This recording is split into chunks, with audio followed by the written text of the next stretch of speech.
2,42,00,000 মা বোনেদের লক্ষ্মীর ভান্ডার দিতাম। সাধারণ মা বোনেরা 1500 পেতেন, শিডিউল কাস্ট শিডিউল ট্রাইবরা 1700 টাকা পেতেন। এবং ইলেকশনের আগেও আমি মার্চ মাসেও দিয়েছি। তারপর থেকে ইলেকশনের পর থেকে দীর্ঘদিন যাবৎ তাদের প্রায় 75% বন্ধ হয়ে গেছে। সংখ্যাটা আমারও জানা নেই, সংখ্যাটায় কতটা জল মেশানো আছে আর কতটা সত্য তথ্য মেশানো আছে সম্পূর্ণ সার্ভে না করলে বিস্তারিত জানা যাবে না।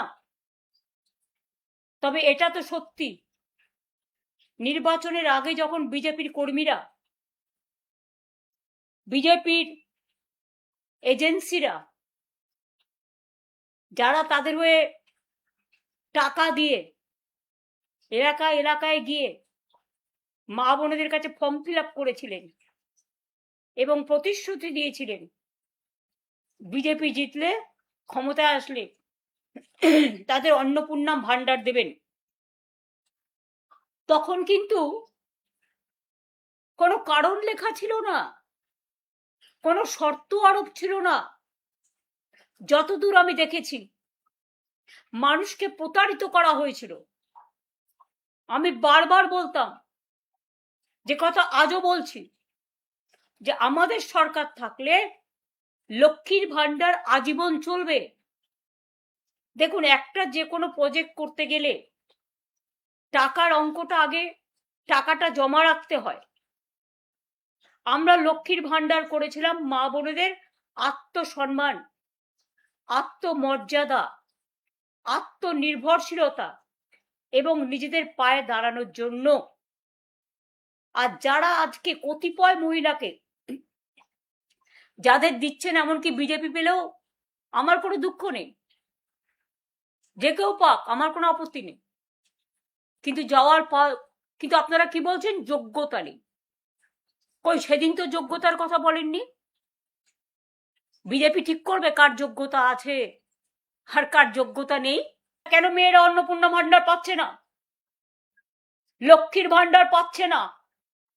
অন্নপূর্ণা ভান্ডার 1 মাস দেবেন, 3 মাস দেবেন না, পুজো পর্যন্ত বড়জোর দেবেন, তাও কিছু, সবাইকে নয়।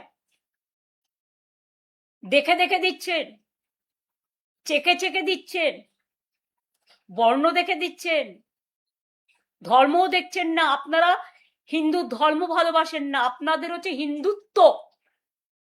হিন্দু ধর্ম অনেক বড় মাপের জিনিস, যেটা স্বামী বিবেকানন্দ বোঝেন, রামকৃষ্ণ পরমহংসদেব বোঝে, বাংলার সংস্কৃতি বোঝে। আপনারা বোঝেন না। লক্ষ্মীর ভান্ডার ফিরিয়ে দিন। আর যারা অন্নপূর্ণা ভান্ডার থেকে বঞ্চিত হয়েছেন, লক্ষ্মীর ভান্ডার থেকে বঞ্চিত হয়েছেন, আমি তাদের বলবো, তাদের নাম, অ্যাড্রেস, বুথ, ঠিকানা, কে কি করেন, কেন ক্ষমতা থাকা, যোগ্যতা থাকা সত্ত্বেও পাচ্ছেন না, তার লিস্ট পাড়ায় পাড়ায় নিজেদের মধ্যে সংগ্রহ করুন। আমরা আগামী দিন নিশ্চয়ই কোনো সিস্টেম করব, সেই সিস্টেমের মধ্যে দিয়ে আমরা এগুলোকে জোগাড় করব এবং আপনাদের সাথে পুরোপুরিভাবে আমি আছি, ছিলাম এবং থাকবো। অন্নপূর্ণা ভান্ডারে টাকা দিন মানুষকে। নামটা চেঞ্জ করে দিয়েছেন লক্ষ্মীর ভান্ডার, মা লক্ষ্মীর নামটা চেঞ্জ করতে পারবেন না। অন্নপূর্ণা দেবীকেও আমরা যেমন পুজো করি অন্নদাতা হিসেবে, মা লক্ষ্মীকেও আমরা পুজো করি, সরস্বতীকেও পুজো করি। নাম চেঞ্জ করলেই হৃদয় চেঞ্জ হয় না। আগে মানবিক হওয়ার চেষ্টা করুন।